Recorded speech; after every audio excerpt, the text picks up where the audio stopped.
Transposé d'une matrice, soit A une matrice d'ordre Mn. Le transposé, alors la matrice transposée de A est notée A, T, va être d'ordre N fois N.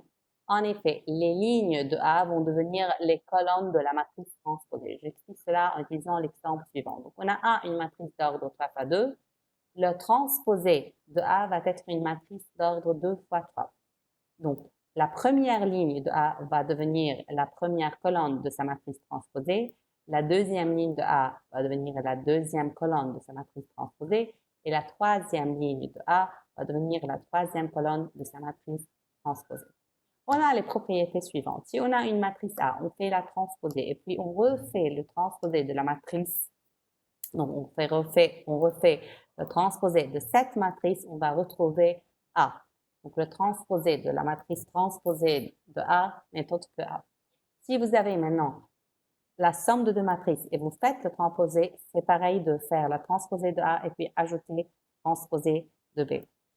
En multipliant une matrice A par un scalaire et puis faire le transposé, c'est pareil que faire le transposé de A et puis multiplier par un scalaire. Parce que, je vous rappelle, le scalaire, il multiplie tous les termes d'une matrice.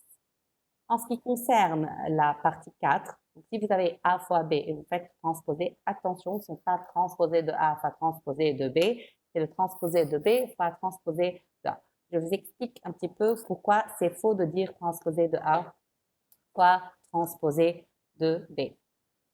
Donc, on a A, c'est une matrice d'ordre Mn. Donc, le transposé de A va être une matrice d'ordre Nn.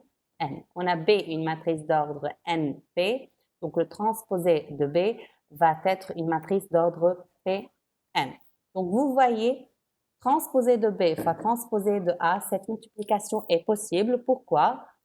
On peut voir, on a le nombre de colonnes de la matrice transposée de B n'est autre que le nombre de lignes de la matrice transposée de A qui est N. Donc, ce produit, il est possible. Alors que si vous faites transposé de A fois transposé de B, vous allez avoir N, M, la première matrice, fois une autre matrice d'ordre Pn. Ça, c'est pas possible parce que le nombre de colonnes de la matrice transposée de A qui est M n'est pas égal au nombre de lignes de la matrice transposée de B qui est P. Donc, ce produit, il est faux. Donc, attention, lorsque vous avez la transposée de la matrice AB, ça va être transposé de B fois transposé de A. Cinquièmement, si vous avez A à la puissance K et on veut faire le transposé de ce résultat, ce n'est autre que faire transposé de A et multiplier ce résultat K fois. Sixièmement, le transposé d'une matrice nulle, ça va être forcément une matrice nulle, mais attention, l'ordre change. Donc, la matrice initiale, c'est d'ordre Mn. Son transposé va être une matrice d'ordre N fois N. Et finalement, de transposer la matrice identité, ce n'est autre que l'identité. Je vous donne un exemple d'une matrice diagonale.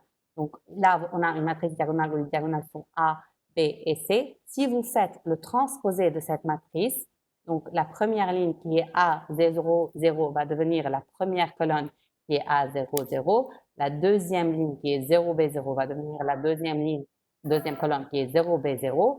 Et la dernière ligne qui est 0,0C va devenir la dernière colonne. Donc, le transposé d'une matrice diagonale, c'est une matrice diagonale et l'identité, c'est une matrice diagonale où tous les termes de la diagonale vaut 1. Donc, sa transposée va être la même.